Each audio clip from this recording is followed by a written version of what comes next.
crashing on a road bike. We see it all the time. The Tour de France, the Giro, Strade Bianchi, and countless other events. It's not just amateurs hitting the deck, even legends like Tadej Pogacar and Jonas Vingegaard are coming off their bike. At the highest level, it's almost a given. It's just a part of the sport. But crashing sure isn't fun. To put it into perspective, imagine jumping out of a car at 50 kilometers an hour while wearing practically nothing. It's gonna hurt, and you're going to find yourself with a few tarmac tattoos to show for it. Count yourself lucky if you walk away without any broken bones. My first major crash led to a broken elbow, a few months off the bike, and a very, very painful recovery. My second crash, well, that's what today's video is all about. You're gonna find out how bad it was and just how good the event was leading up to it.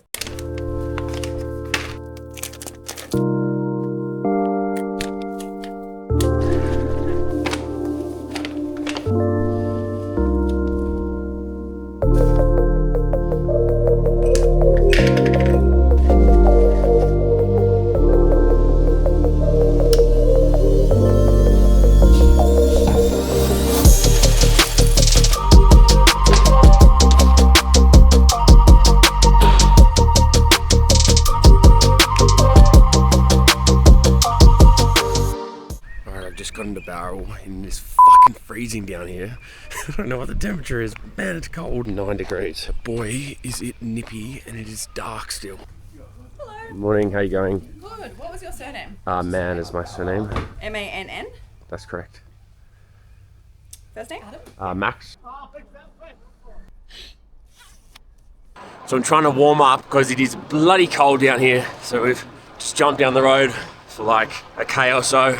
It's about 6:07 right now. We don't have to be at the start line until 6:15. I've got a lot in my pockets. Trying not to stop today. I might have to stop for like one quick water stop or something. But left pocket is very full. Oh! It's freezing, eh? Oh!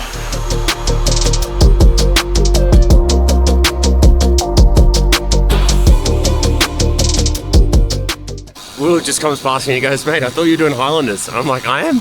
And he's like, well, why is your tag yellow? So Highlanders might not be a go. I did sign up for Highlanders, but apparently I've got a yellow tag. So we'll find out if we can jump in.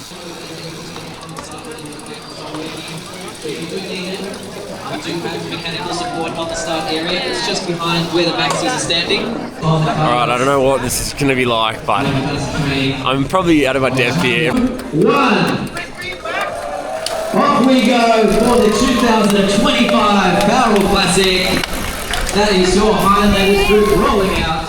This is Bowral Classic 2025, so that is a 150 kilometer Grand Fondo for the Maxi Classic, which I'm currently doing with the Elite Wave, which is the Highlanders. So as you can see, the purple tags are the Highlander Wave, so as I mentioned before, me having a yellow tag or having yellow tag myself meant that I wasn't actually able to be in this group, but I managed to chuck my bike over the fence and get some approval from one of the assistants on the side there, so thank you very much for that. Across this course is approximately 2,400 meters of elevation with 3 main climbs. The first climb of the day is going to be Oxley Hill road climb, which is 1.3 kilometers in length and an average gradient of 10.5%. So it's a little pinch and it is going to hurt. I unfortunately don't actually make it to that climb because I had a wipeout just before the first climb, but we're going to fill you in anyway, because this is a great event and next year you could probably give it a whirl yourself. So anyway, the next climb is Glenquarry. Glenquarry climb is 1.9 kilometers in length with a 5.2% average gradient. Not too bad and probably one of the easy ones out of the bunch. And then we've got the final climb, which is the Mount Gibraltar climb. So this climb is 3.9 kilometers and has an average gradient of 5%. And as you can see, that those 3 climbs don't actually add up to that much elevation gain. So the course is quite lumpy throughout and it is undulating, especially for the first 36 kilometers. Now my coach had advised me to push as hard as I could for the first 36 kilometers, and he said if you can manage to stay with the front pack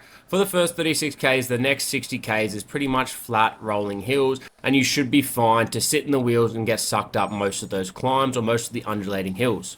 So I took my coach's advice on board and I thought, let's push pretty hard for the first 30 Ks, stay with the front bunch and see where we end up at the end of this race. And that was all going really well. I enjoyed the first 30 kilometers with this group and I was riding really well. My legs felt great and I thought I was on for a good day, but you're going to find out why I wasn't.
This is actually one of the pinches that I was most scared for. I knew that this came early on in the ride, and I thought, man, this might be where I get spat out the back. I actually managed to do really well, and I got a 50 watt PR up here. So last year I averaged 333 watts up this climb, and then this year I actually averaged 388 watts. It's a 1.3 kilometer climb with an average gradient of about 5.7%, and this actually isn't included in any of the climbs. So this is just a random little pinch that gets thrown in. So 388 watts for 4 minutes. I was digging really deep with these guys. And I've obviously built up a reputation for myself because there was a few guys in this group who said, oh, Max, you're staying with us. And that to me says they were all expecting me to get spat out the back. After getting to the crest of that hill, we were sitting in this bunch here and I was noticing that there was a few guys actually off the front. I'm going to have to try and weld this back together or bridge the gap. As you can see, they're just going around the bend there and it is slightly downhill. And with it being slightly downhill, I knew that's exactly where I could dominate. So I thought, let's jump out and take a pull, and I came past Ricardo there in the attacker kit, and I said, jump on my wheel, let's go.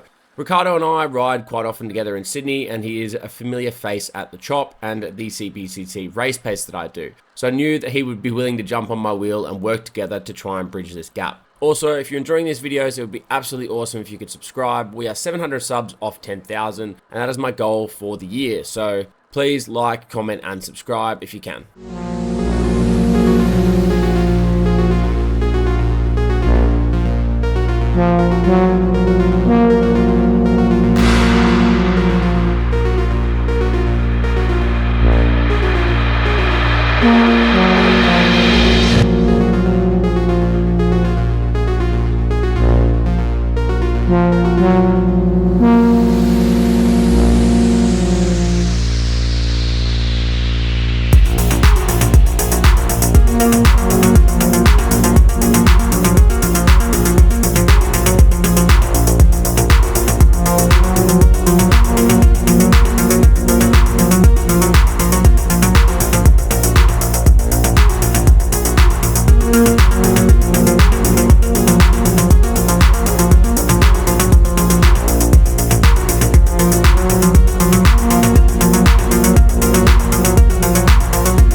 Ricardo and I actually managed to bridge over to the front group, and then I made my way up to the front, and at the moment I'm sitting on Thomas's wheel. Thomas is a rider from Pastry CC, and a moment ago you would have seen him looking over his shoulder. I believe he was kind of looking over to see if anyone was behind him because no one was rolling through here, and Thomas sat on the front for a very long time. In a moment I actually do roll through for Thomas, and we started rolling some turns for the next few kilometers. And as Thomas came past later on, he actually did make a comment about no one rolling through. It seemed like everyone was just being a passenger princess through this back part here and didn't want to roll a turn, which I guess is racing, and you're trying to save your biggies and save your legs because we did have a long day ahead of us, and I think at this point we were only about 20 kilometers into the ride.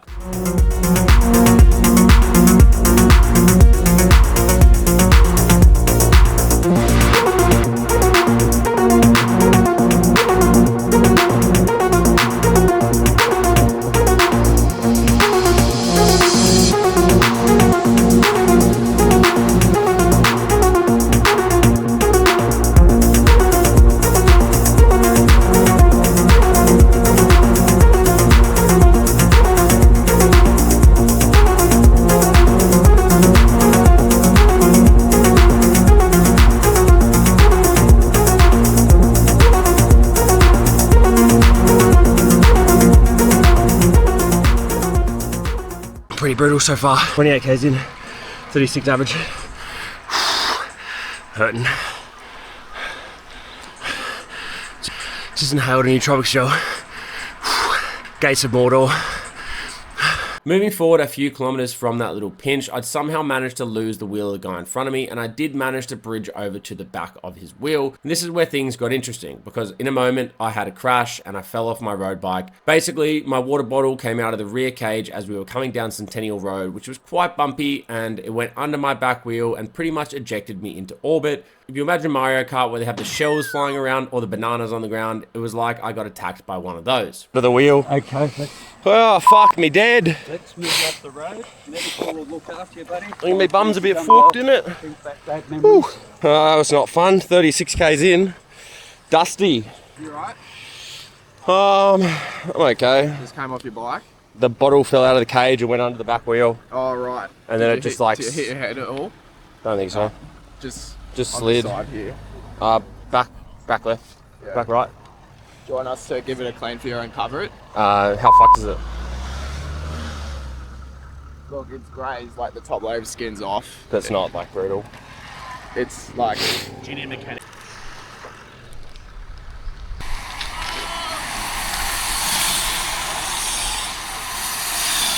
Actually, right? Yeah, mate, I'm alright. Bummer. 32 k's in, we were humming along too. 37 average. I was feeling good, but super bumpy through this area here. Bottle came out of the rear cage, went under the back wheel, and my wheel basically just slid out over the bottle. Came off actually quite well, considering we were going fucking fast, man. Maybe like 50 k's an hour. No scratches on my elbows, small scratch on my hand, but my bum is fucked. But also, here's this. Leg's a bit fucked. Bont, send me some new shoes, that'd be lovely. Bike's actually alright, except the seat's broken, otherwise I probably would have kept going. Yeah, it's mate. I just picked up that rider. I'm just going to drop him back over to Lowsby. Do you need me to sit on anything, or Hang on, mate. you got a towel or something? ECC. All good, mate, I'm in no rush. Them, so you're good to go. I just don't want to get blood on your seats. Copy that. Well, thank you. Copy that. No. Yeah, copy. Bummer. Bike looks pretty good. There's a bit of blood on me derailleur down here, you can see that there. But other than that, bike's pretty good. Seat's fucked, because look, seat snapped out of its thing up here. Tell you what, Willie is built to crush apparently, because both times have been alright. Bit of a sore bum, not gonna lie. It is quite the sight. And now I've got a 2-hour drive home to Sydney, which is fucking brilliant, isn't it? Anyway, that's life. I didn't even get through like any of my nutrition. I've still got this whole thing here and all these. It's a bit of a shame, isn't it? Oh well. Anyway, I will catch you in the next one and I'll keep you updated on my bum and my recovery. Cheers.